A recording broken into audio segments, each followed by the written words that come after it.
be pushing it out to the community, but I just want to thank everybody for joining us today.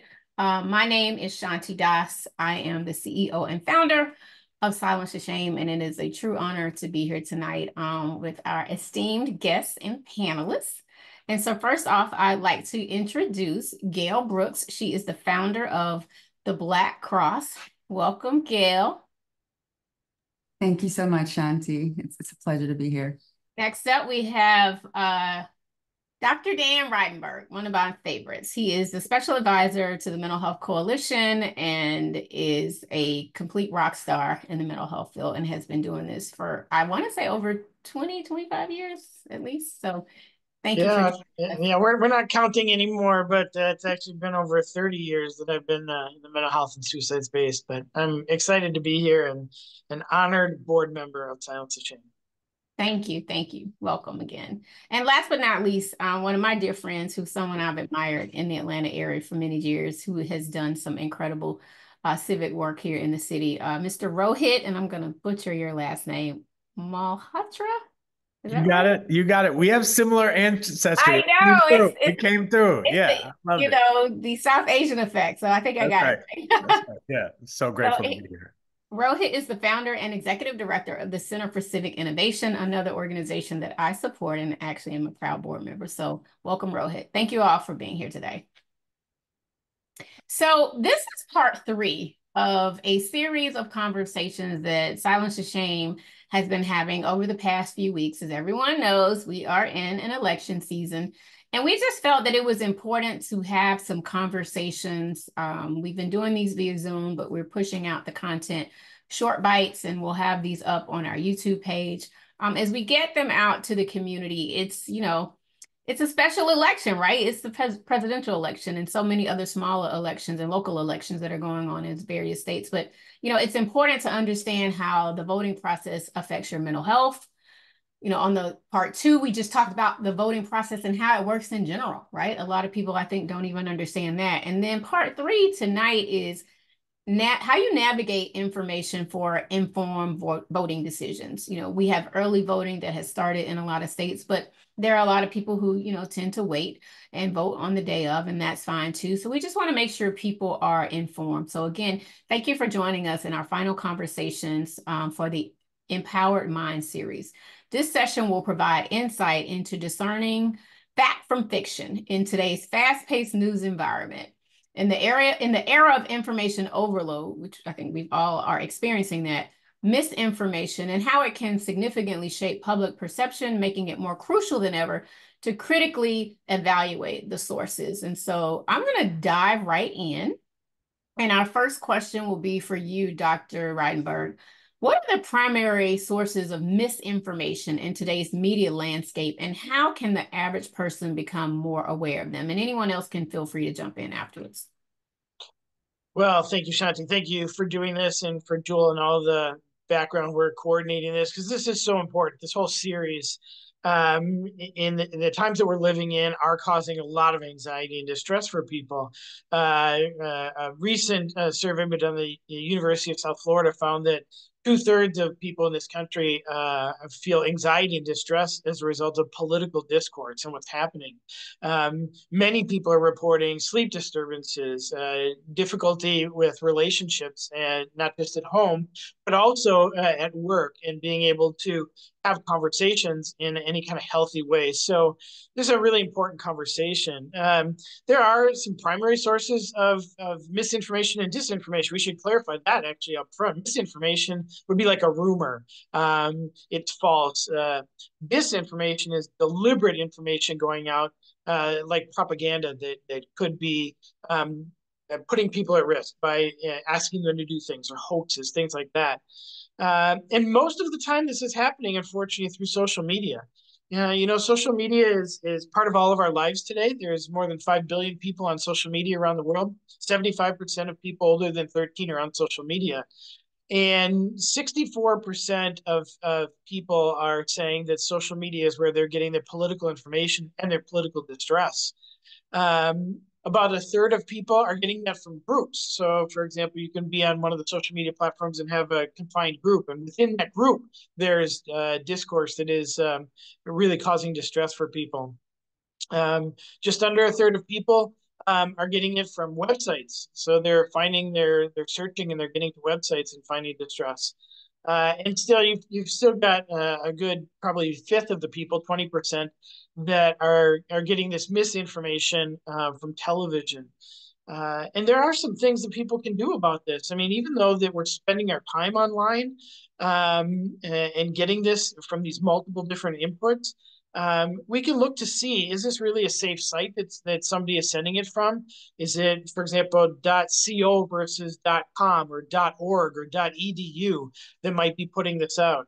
Are pictures and images of people who are behind this, are they stock images, stock photos? And oftentimes people can tell that.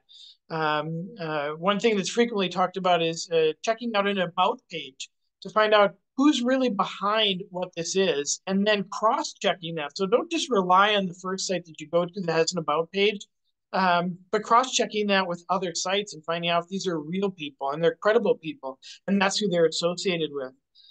We have dates that should be checked out. Is this current information or is this old information? All of these kinds of things are the things that can help us identify whether or not information that we're hearing about and seeing about is accurate and real and relevant.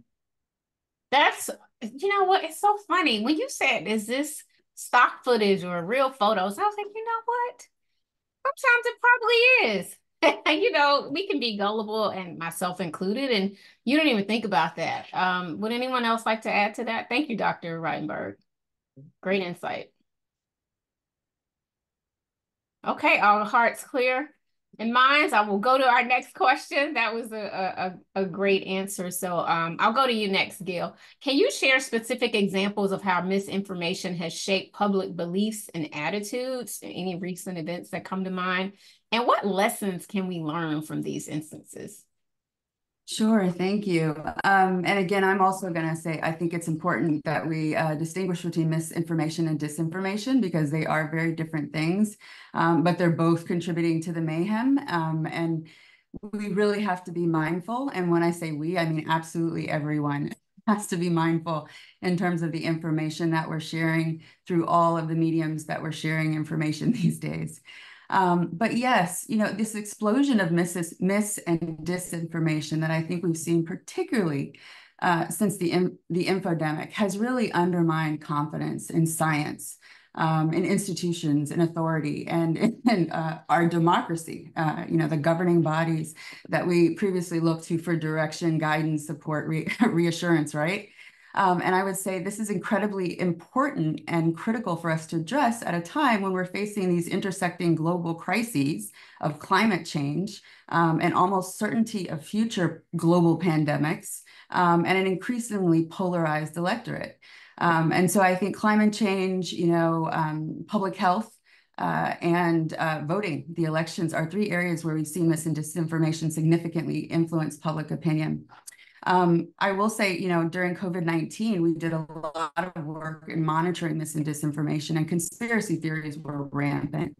Political actors really used it as an opportunity to further radicalize their followings, and particularly when they're socially marginalized groups who probably have a significant amount of distrust or doubt already based on their socio-cultural histories, right? And so we saw these groups such as, you know, MAGA spreading the apps, or being targeted with and then spreading the absolute same information. And when I say absolute same information, I mean all the way down to the same post on Instagram, you know, as members or leaders of the Nation of Islam. And we would always say to ourselves, well, now I wonder, do these radicalized groups whose fears and concerns are being stoked, you know, opportunistically, are aware that, you know, it's the same information being used to manipulate them. As far as climate change goes, that certainly has been a huge issue, and it's clear as day in light of the most recent hurricanes that we've seen, Helene and Milton, that has really brought, wide-scale devastation across the country. And yet and still, we have lawmakers who are very adamantly sticking behind, climate denial or climate change denial, right? And what we've seen is that in social media, it's served to further, like in elections or in COVID, radicalize these conspiracy theories. And so people are digging their heels in the face of what we might think, or what others might think rather, is undeniable proof or facts. And then lastly, and I'll make this really quick because I know I'm going on, but in the election specifically, historically, in the last two election cycles, 2020 and 22, they've had significant impacts in the erosion of confidence in our democracy. In 2020, Russia's cyber efforts, their online actors were able to influence public perceptions, and they were successful in amplifying mistrust in the electoral process. Then along came at the end of the election, the big lie that we heard, or that was propagated, was served to really amplify those concerns or that erosion already, right? So the lasting of impact has been an increasing decline in voter trust. The National Intelligence Committee found that there were no foreign actors who were able to manipulate our voting process technically. But they did find that the mis and disinformation that was stoked around the election did successfully keep people at home through lower voter turnout. Thank you for that. It's so interesting. Given the age, like from a technology perspective that we're in, it is just so much misinformation out there, and I just think it's really scary. And when you think about when you think about AI rather, and kind of what that means, you can't live in fear, but it's certainly important that we do have these type of conversations. And Rohit, you do so much work in the Atlanta community from a civic perspective. And I'm sure even on the local level, right, not just the national level, we see a lot of misinformation being shared out there. And part of the great things I think that you all do at the Center for Civic Innovation is, holding our candidates accountable, right, and making sure they do what they say they're going to do. Do you have anything to add to that? Yeah, thank you for the question, and this is insightful. I think that this conversation is also generational. That depending on when you grew up, how you grew up, changes the way that you both receive and perceive information. We have generations today that having an abundance of information is the status quo. That's exactly how they grew up. But for my parents, having access to this much information is a new concept, which means that they're more susceptible to to not being able to interpret that information for the value that it has. So I think the core question is not. I think these conversations can sometimes lead someone to say, well, we just have to limit the amount of information that someone is getting. And that is literally the subject of every throughout history, ancient history. The source of where tyranny takes over is when you try to limit information.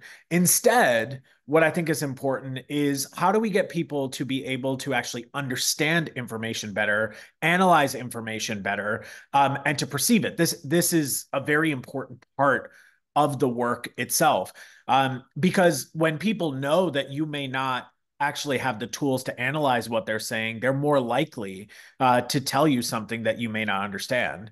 And so, because they think it's going to go over your head, right? Yeah, they look, or that you're not going to take the time to do the work. That's right. And politicians do this all the time. It's part of their strategy.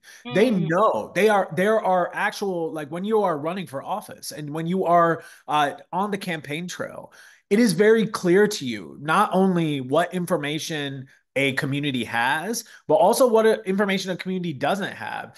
And then what words are going to trigger that community to actually behave or respond the way that you want them to respond, which is where that disinformation argument starts to come in, which is the intentional push to get you to believe something that is rooted in false information. So yeah, I mean, on all of that, like I think that there's a lot to be said about how this plays out in our politics, but it's a core tenet of it. And it's going to be here no matter what. The question is, what are we going to do about it?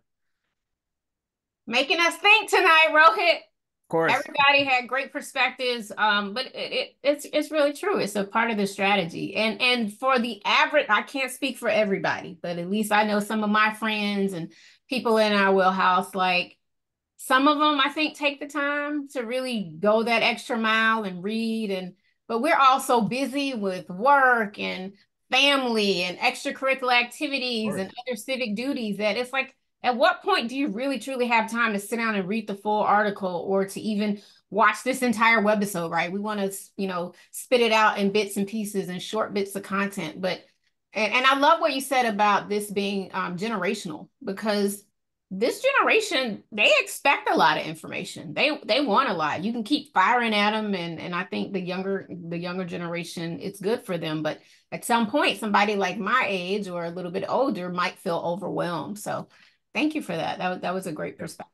You want to Can add? I just follow up on something that Gail Yeah, said? please go ahead. Because I thought it was really important. The ways in which people are getting this information today, some of it is bots and some of it is technology behind the scenes. Even behind images, there's watermarks and there's different data that goes behind it. Versus if somebody individually puts it out through social media, through some other things. And what we see happening is that if you know the person, you tend to trust it, you believe it, but it actually could be something technologically that's pushing out using something else. And that's creating some of the distress and that disbelief that Gail was talking about, that I think that really perpetuates this real sense of anxiety. How am I supposed to really believe it now? And who am I really supposed to believe? I'm seeing this. I don't really know where it's coming from. If I could, oh, Yeah, if I please go could ahead. Uh-huh. Yeah, if I could just build on that, I love the way that we're building upon everything that we're saying. And I'm going to go back to you again, Rohit, about this generational aspect of things, because really the only way that we'll be able to reverse this tide is to really focus on the younger generations who are coming up and still learning ways to navigate the information landscape, right? We've got to revisit our education, our public education system, and institutionalize media literacy training. It must be imperative. You cannot graduate without it. And we also need to implement better ways to develop critical thinking skills in our schools so that we don't just react, but we're able to kind of pause, consider, and respond. A couple other things, because I think you did ask me that question about, well, what do we do about it? And to the point of the panel, we must identify trusted messengers, because there are so many messengers. We are hit with so many different messages from so many different places. And no, we don't have time, Shanti, as you mentioned, to cook dinner and check every fact that we might come across. So what we have to do is we need to track the people who are consistent about doing that research for us, and really follow those people. I think another thing is we need to be really transparent and educate people and not try to dumb things down and be patronizing when we're sharing information. We've got to be clear about the fact that a lot of this information is iterative. Science, for example, is iterative. It's going to evolve and change over time. That's the nature. That's why we're able to cure some diseases now that we weren't able to 20 years ago. And then I think we'll begin to really shift the perspective of the public, because right now, if you look at any of the Pew Research reports, public confidence in institutions and authority in our country, and particularly our leaders, is at an all-time low.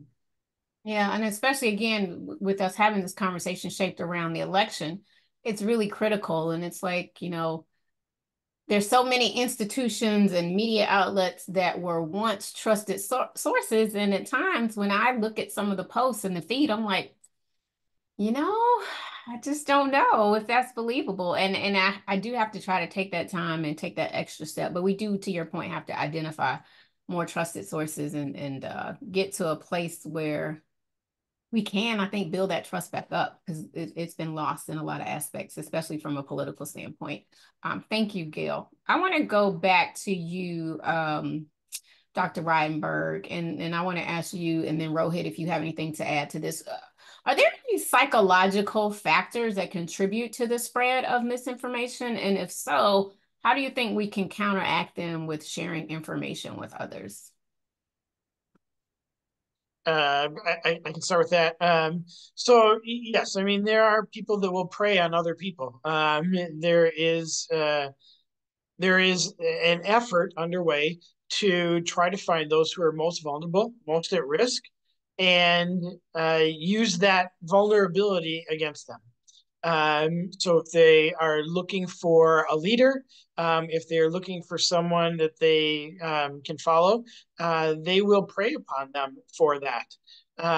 And I don't want to get into diagnosing, but there are ways in which people will use a psychological process to identify those that are vulnerable, that will continually reinforce over and over and over again. And when you repeat something over and over enough again, it can become self-fulfilling prophecy for somebody. So they'll reinforce misinformation, disinformation, bad information to people, and then they start to believe it, and then they start to follow it, the information and the people. So yes, there are psychological processes that people will use to spread this kind of false narrative. Thank you for that, Dr. Reinberg. Rohit or Gail, would you like to add to that? Yeah, I mean, I think that in addition to the factors of who you're getting the information from and how frequently you're getting that information is also how that information is being delivered to you. That the emotion in which a piece of information is delivered can sometimes be the determining factor of how you receive it. What we know in both journalism and in public policy is that theater trumps, no pun intended, like actual substance. And in the case of if you know that if you can take a piece of information and you can make it negative or rooted in anger, that information will travel faster, and the algorithm is set for it to travel faster than any other source of information. So a boring report about the efficacy of a particular intervention is literally not going to have the chance to have as much repetition or to be said or seen by as many people as something that's rooted in anger or vitriol. There are some recent studies that have come out that are more global studies from newsrooms as they're trying to figure out how do we not just root ourselves in trying to get the spiciest story, is that the emotion of inspiration actually has been seen to be able to keep pace with anger, and in some cases go beyond it. That if you are able to inspire someone or make someone feel hopeful in a way that they did not feel before, that the same amount of interaction starts to happen as information rooted in anger. The problem is it's a lot harder to be hopeful than angry, and for all the right reasons, and for all the reasons that we've been talking about. But misinformation is easier to access today. And so it also means that people will repeat it more, and people will use it as the truth. And that's just, I think there are ways to combat that. But in terms of psychological influences, I think the how information gets to people really matters. Yeah, I agree. Thank you so much. And you think about social media and all the algorithms now, and how much, all this negative stuff is just in your feed, and you're constantly seeing it and feeding it to yourself. So yeah, it's interesting. Did you want to add anything to that, Gail? I'm glad that you're rooting this in, psychology and cognitive processes, because some of the ways that we actually combat mis and disinformation leverages those same principles and are rooted in neuroscience. And so there are ways to address these things. There are ways to, as Rohit suggested, create meaningful and inspirational connections or responses in the brain. We rely very heavily, too, on culturally specific, meaningful responses or triggers, so to speak, stimuli, right? They could be literary devices that we might open a message with, or it might be a popular song or a visual image that has a reference to something. But it is all about establishing connection in ways that storytellers have done for thousands of years. And so really, while this can feel overwhelming, there are ways to counteract what's happening. Thank you, Gail. All right, we are at the halfway mark. We have about 30 minutes left, so we're going to roll through the rest of these questions. But this is such a rich and meaningful dialogue and discussion. And again, I'm grateful to each and every one of you for being here this evening. All right, my next question is, let's see. Dr. Reinberg, how has the role of social media, and again, I start by asking Dr. Reinberg, but again, everybody feel free to chime in. How has the role of social media changed in the dissemination of information over the last few years, especially during critical events like elections? We've been talking obviously a little bit about this, and I know you're doing a lot of work on social media just from a youth perspective, but I mean, certainly I just think it seems like it's just ramped up over the last, 3 to 4 years. It's just worse than it used to be. Or maybe I don't know. Maybe I'm just seeing more of it. Well, you are seeing more of it because that is where people are getting their news. That is where people are spending their time in their lives. If you look at some of the most recent data, there are estimates that people are spending about 9.5 hours a day on screens. Now, about 2.5 hours of that is social media.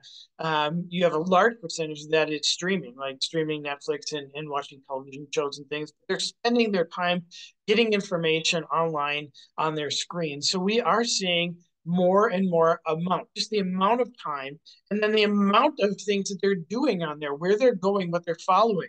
Some of that is at their own volition. Some of that, as we've been talking about, is really not. It is really driven by the platforms and what they perceive to be your interests. And unfortunately, sometimes what others tend to influence through algorithms and what they push forward to you. But if you ask young people today, actually, if you ask most people, they will say that most of the information they get is online. Most of the news that they feel like they get is online. And the primary source of that tends to be X, formerly Twitter now. That is where people are saying they're getting their political information, their political news. That was the most recent finding from Pew. We still have people finding news information in other sources. But some of the platforms are trying to differentiate themselves a bit, even by their mission statements. For example, if you think of TikTok, it's more about entertainment and bringing light to the world versus what Twitter is giving you a platform to be able to say whatever it is that you want to say. And in political discourse, we're seeing more of it there. But it is this increase in volume of time and what you're doing on these platforms that the platforms are built to keep you on. They are designed and they're expertly designed to keep you engaged. Now, whether it's engaged with the things that you intentionally set out to go to find or not, that changes as you're on the platform. And they push content to you that is intentionally trying to get you to find things that are going to keep you there longer. And some of that is what's happening. If you think of driving in a car and there's a car accident, you are going to look at that car accident. There are a lot of psychological principles that are going to tell you you're going to do that. You're going to look at the bad. And as you just heard in the conversation about the negative, we tend to see that in life rather than looking for the hope and the positive. So the platforms tend to instigate some of that for us in ways that that we didn't have before through things prior to social media. Yeah, I agree 100%. And, I'm not even on X anymore. I actually disabled my account a few years ago for a few reasons that we don't have to get into that. But it's just interesting. And of course, from a political perspective, I just feel like it's all clickbait, right? I mean, they know what they're doing and they're spewing all this information. You don't know if it's fact or fiction, but I don't think they really care because it is about the algorithms and the clickbait. Would anyone like to add anything to that from a social media perspective around the elections before we move to the next question? I would add to that, just let me add, if I can, that a lot of this is about advertising as well. And we can't forget that. The advertisers are behind the social media industry as well. And we need to start addressing the advertising industry and what role they have in this. Are they supporting platforms and the ability for these platforms to do things that potentially are harmful or risky or putting out that kind of information? Are the advertisers themselves holding true to some standards? It is one of the things that's kind of behind the scenes that often doesn't get addressed. We all know that it's there because we're seeing it. We're seeing it in our feeds. But the advertising industry is a part of this as well. It's not just limited to the social media tech companies and their algorithms. they're built largely around not just what people are interested in and what they find entertaining to see, but the advertisers and getting information through advertising. You're 100% right, because it's still about the money. At the end of the day, let's not forget. Thank you for that. I think that was a critical point to add. I appreciate that. All right, I will move on to our next question. Oh, did you want to say something? Go ahead or go. Okay. I was just going to add, it's even more nefarious. In some instances, a recent study by, I think it was EcoBot, did an analysis and found that 16 of the world's biggest polluters were responsible for placing more than 1,700 ads that were identified as or in this instance, probably disinformation on Facebook in 2021. So when you say we have to hold advertisers accountable, we absolutely have to hold not just the platforms, but those who are spending money on those platforms accountable. Absolutely. Thank you for that bit of research. Rohit, I'd like to ask you, as media literacy becomes more essential, what role should educational institutions, you think, play in teaching young people how to verify and assess news sources and just critical information around elections? So I'll answer this in two ways. One is like I'll table that I do believe that educational institutions have a role to play in helping people identify misinformation and weed it out and analyze it and critique it. So let me table that for a second. But I think we also have to get to the reality that um, misinformation is dangerous because of not the people's inability to interpret information.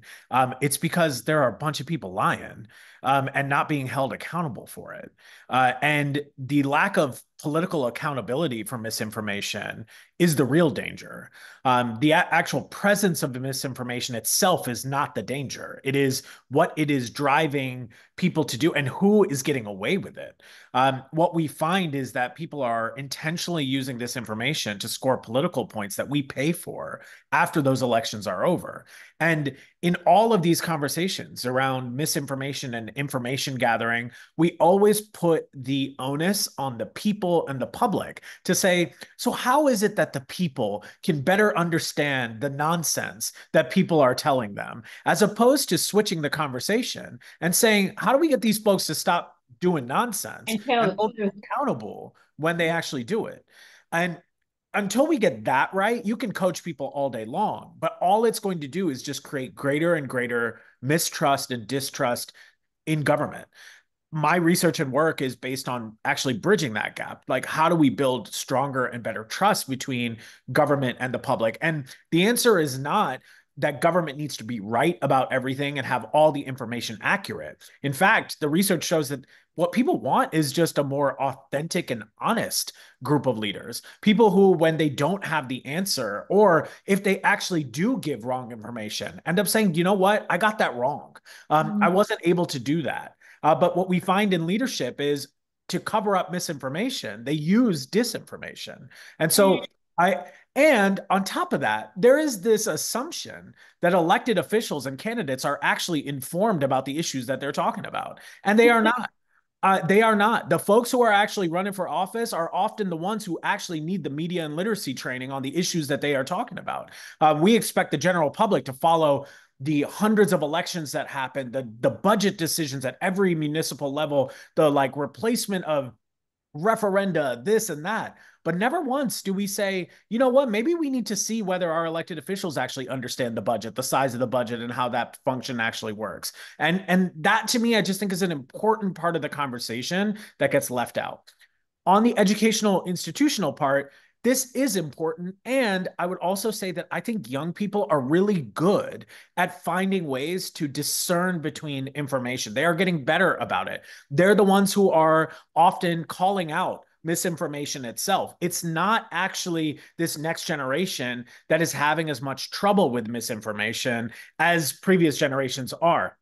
That doesn't mean we shouldn't teach logic. It doesn't mean we shouldn't be teaching critical thinking. All of those things are vital and important. But I think we need to give folks a little more credit that people actually are really good when they get information to be able to, especially in Black and brown communities where like Twitter and Facebook and all that is not the answer. A lot of it is when you see something weird, you go talk to somebody about it. There's a cultural element to that. And I say that because oftentimes when we talk about information and misinformation in elections, we target that conversation to Black folks.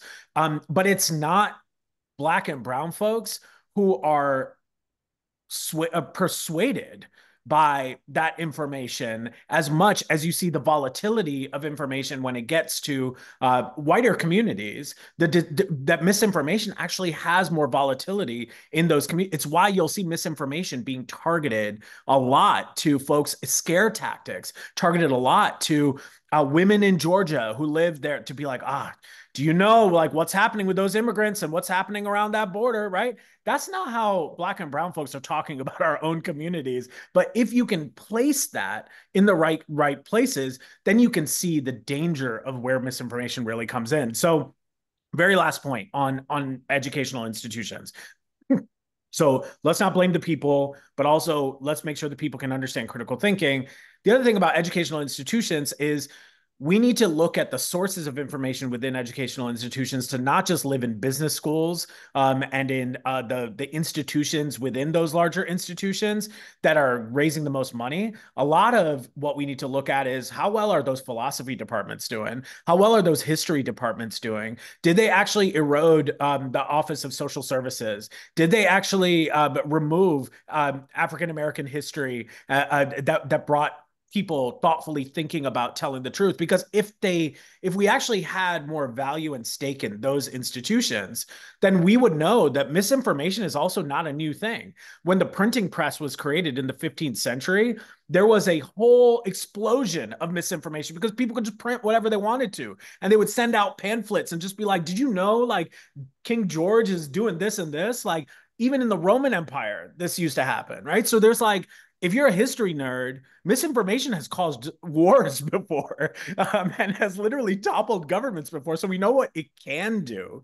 But I also don't think educational institutions should just treat it as this new thing. I think it is involved in not just let's teach people critical thinking as a class or just a journalism class. I think you have to teach it in history. You have to teach it in mathematics and the real sources of where logic came from in the first place. Can I just say, I, absolutely. That was brilliant, brilliant, brilliant, and spot on, right? And you know, we don't give the average person and the American people sometimes enough credit. And I appreciate you for saying that. We definitely have to hold our candidates' feet to the fire, right? And we need to make sure that they understand what they're running for and that we don't allow these scare tactics to permeate through various communities. And then just this age-old thing of disinformation and misinformation. It's centuries old, right? I love that. I'm actually learning a lot within this conversation myself. Did you want to add anything, Gail or Dan, I to that? did. There were a couple of things that Rohit mentioned that I just wanted to address because I think they may be a little overreaching in some instances.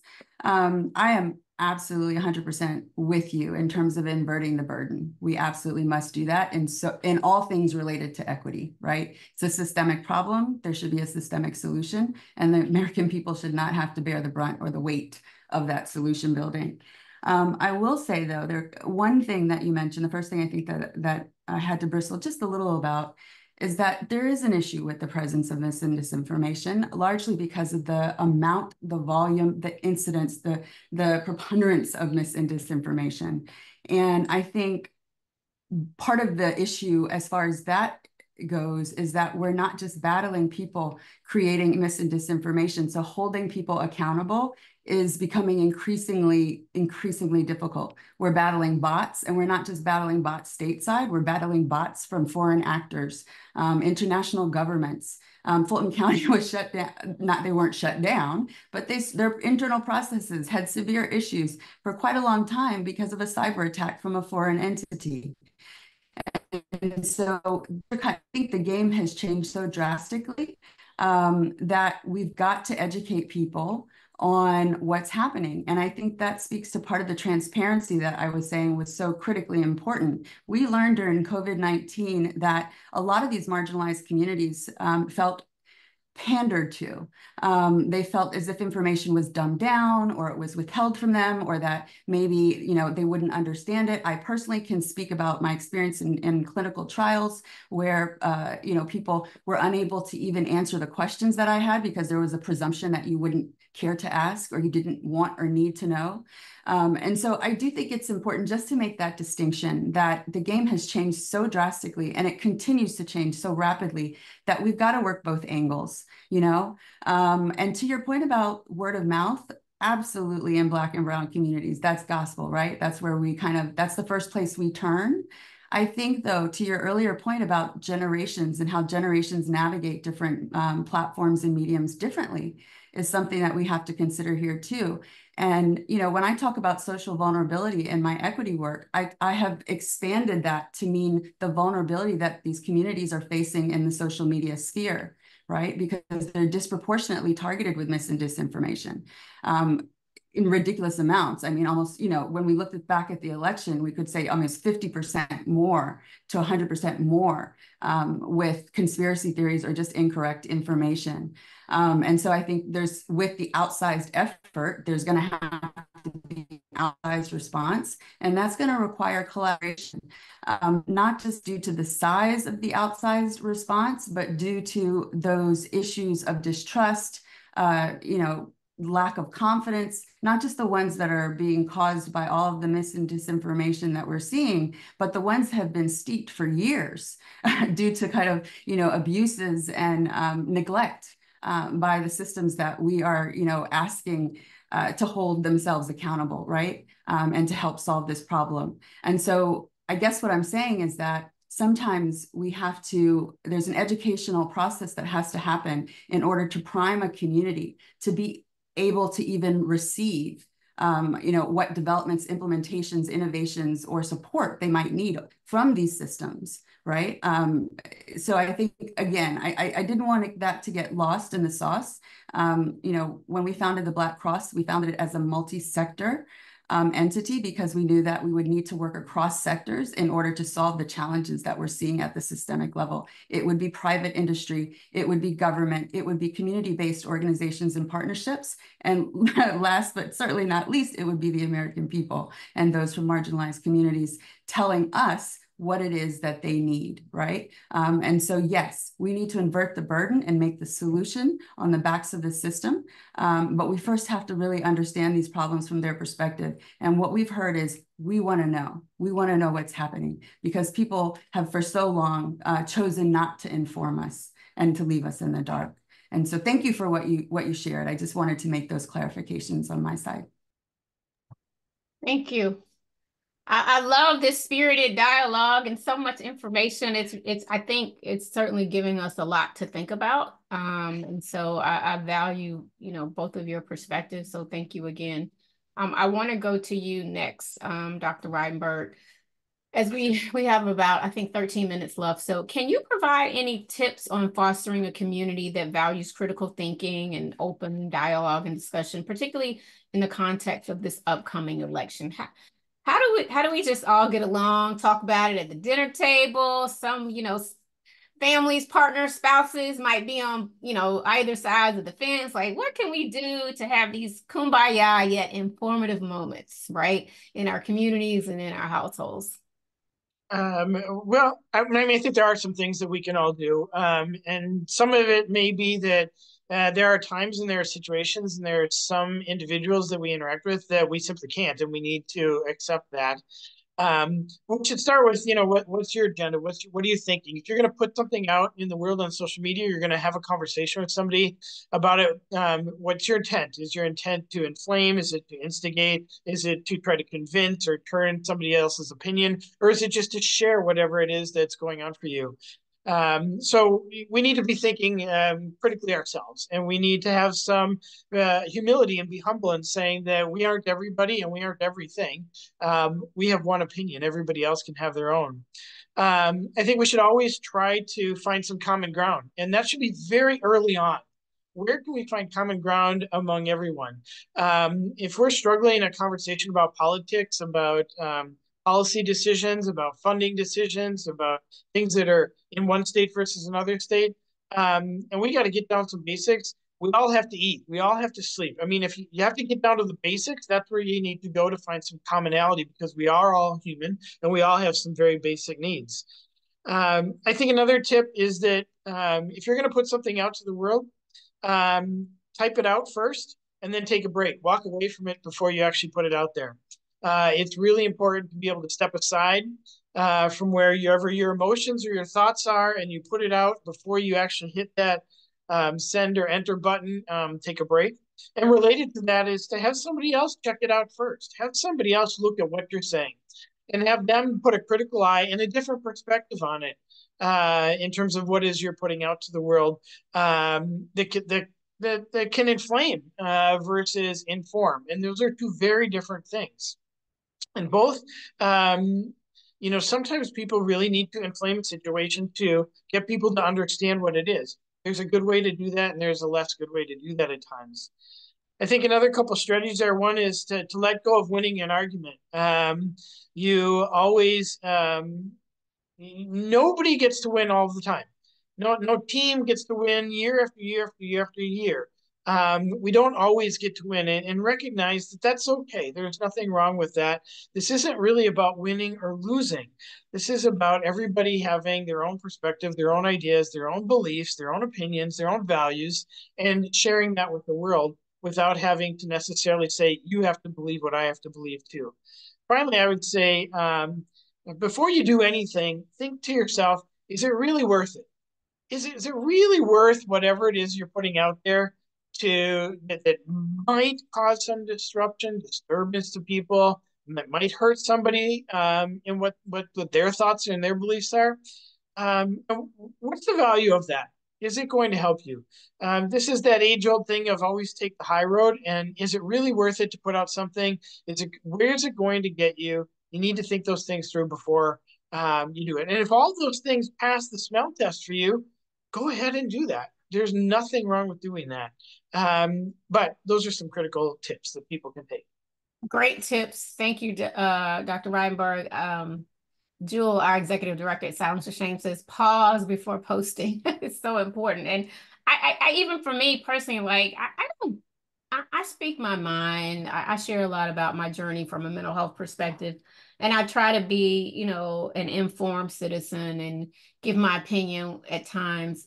But there have been moments where I've had to delete or start over on a video because I did let my emotions, right, get the best of me after seeing a post or, seeing the debate or different things. I'm like, hold up, and then I find myself, if I respond also, say to somebody else's post on something that might be, a little tense, especially from a standpoint around the election. If I put one comment in and I'll go and do something and come back to my social media page, I'll have like 30 comments, and then I have to get into this battle with all of these people, and it just takes so much out of me and it drains me from a wellness perspective. But I do want to be able to share my voice and my opinion in certain instances, but it just gets to be a bit much. So thank you for all of those tips. Does anyone else have any tips that they'd like to add?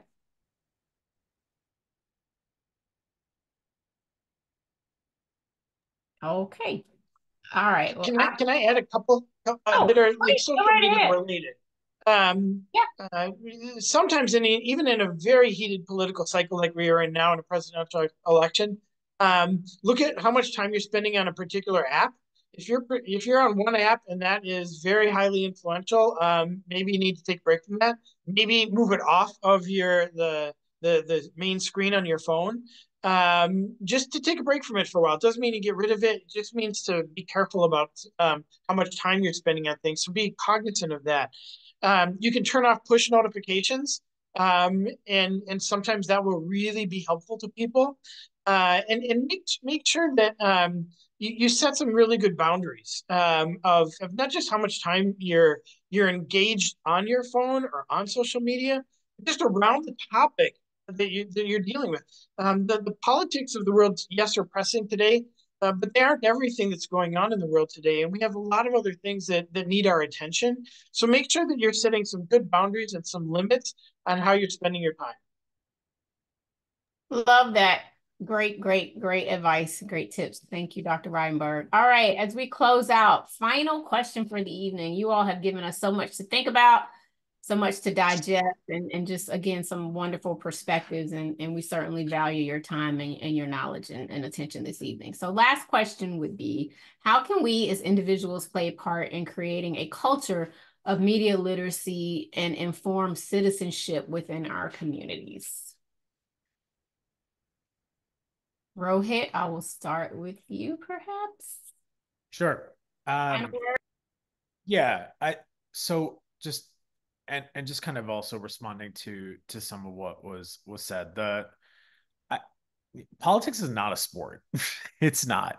And I think that we love to make it one. That there are winners and losers, but the only people who lose are people at the end of the day. Very few people win when we treat politics as a sport. And politics in and of itself it's currently preying off of the absence of faith. And I think as faith has become less prevalent in people's lives, and faith can be substituted with religion or spirituality or just the concept of hope in general, the wider that gap becomes in someone's life, the more politics will try to fill that role, which means that your political positions are no longer a policy stance. It's a stance on your morality. And I no longer evaluate you based on what you believe. I am now evaluating who I think you are. And that is, I think, the most dangerous form of where politics has played a role in our relationships with people. And I think that there needs to be absolutely a more faith-centered relationship between people. And I think that this is what the South does so well. I think the South has, for better or for worse, when people say the South is backwards, I actually think the South has thought ahead here, where our culture here of breaking bread before you talk about politics or sitting down and understanding, like, I can't have a meeting in a community that I'm in without somebody making sure they know what my mother's name is, where I grew up, what high school I went to, what my favorite dish is to eat. I think the South has made relationships less transactional. And by making the relationships less transactional, they are more ripe for conflict. Like, they are more ready, excuse me, for conflict. And I think that conflict is healthy. We have created a culture of evade it, don't talk about it, turn it off, don't say the thing. Anybody who knows me knows you don't put me in the room to turn off, right? We're going to turn up, if anything. And Yeah. it's because at the end of the day, I think these things are too important for us to not talk about. I also think, as we're thinking about the role of politics, we have to increase the threshold of entry into who we bring in to be decision makers on our behalf on things that affect our lives.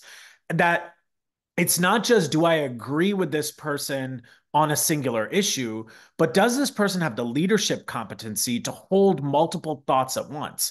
The greatest danger we've created in misinformation, the result of misinformation has become the danger of binary thought, that things are either this or that you can only be right or wrong. And in this world, that I can either only be not black or not white, right? When you do that, you strip away the depths of someone's identity and you reduce it to something that can only be arbitrated in a fight of winners and losers. So that is where we are. That's the danger of misinformation. We can always figure out how to get to information, but I think what misinformation is doing is it is dividing us in a way that is unnatural for human beings. And so for me, and the closing for me is like, I'm in my critique of information and my like work and push for accountability and political advocacy is my love letter to the world. That this is how I show love to the Mhm. things that I care about, is to have a more honest, uh, conversation that is rooted in truth. And I think that's why these conversations are so important, because when they're rooted in truth, it leads to longer term and more effective results for communities for years and years to come. Absolutely. Thank you for that and for your passionate about it. We did have a quick question in response to something you said. So I definitely want to get this question in before we close. The South shuts off if you don't fit into their conversation. How do you move forward? I think the South is not monolithic.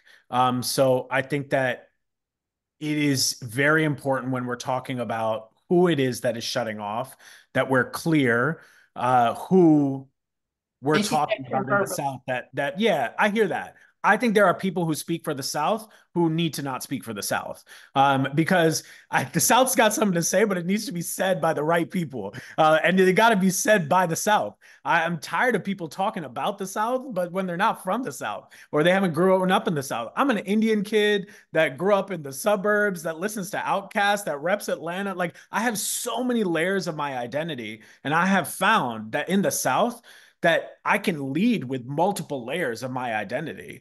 Whereas in other places, it's kind of like only one part of my identity really matters. So that's what I mean by, I think if you can't enter the conversation in one angle, the beauty of the South is that you can enter it in five others that otherwise may not be there in other places.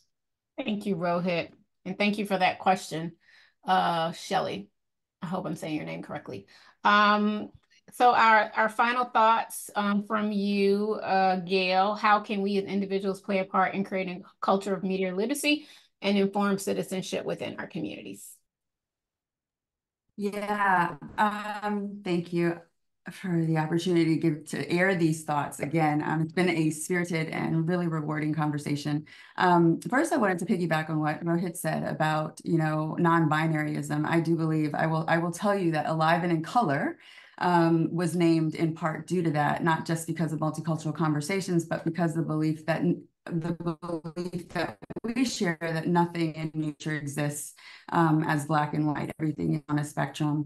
And we have developed kind of an approach to conversations that we call colorful conversation that is meant to navigate people away from those binary viewpoints, right? So thank you for entering that into this conversation. I am too from the South, the Mississippi Delta, if you want to say the origins, but Atlanta from 8 months. And I think that combination plus the Caribbean roots, I will say, how do we build this community? One thing would be faith, freedom, and a good fight. So again, Rohit, thank you for bringing faith back into the conversation. I do absolutely believe that materialism has replaced a lot of what used to keep us honest, so to speak. And we've got to figure out a way to fuse that back into pop culture, right? Freedom, I think, is self-explanatory. I do believe that's why we're sitting here tonight, because we recognize the importance of that and how democracy protects that right and that necessity for us all to thrive. And then when I say a good fight, I mean a good fight for a cause. We need purpose in our lives, right? We need a reason to feel as if we're contributing something to the greater good. And so I think, sharing with people and that's even more the reason to bring the people into the issues, to really kind of help them either grow, to replace kind of a sense of agency that a lot of them have, lost or are suffering from in terms of a decline. And then lastly, enlist students. On the front lines of so many social movements in this country have been students. They have the energy, they have the enthusiasm, they have the moral, high ground, I guess, that lives front and center. And they don't have those responsibilities that keep them from doing the research, right? I am blown away every year, not every year, every day, I'm sorry, in social media by the content that's being generated by students, young people. Not doctor, but future Dr. Joel Burville is a great example, who has become, the health equity student educator extraordinaire, and is now a consultant to the White House. But Freedom Summer has proven this to us. This is now the 60th anniversary of Freedom Summer, and the power that when we harness the energy, the enthusiasm, the time, the ambition, and that sense of progress, we can make really just meaningful and lasting change.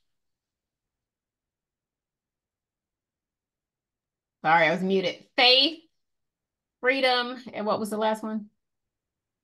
Fight.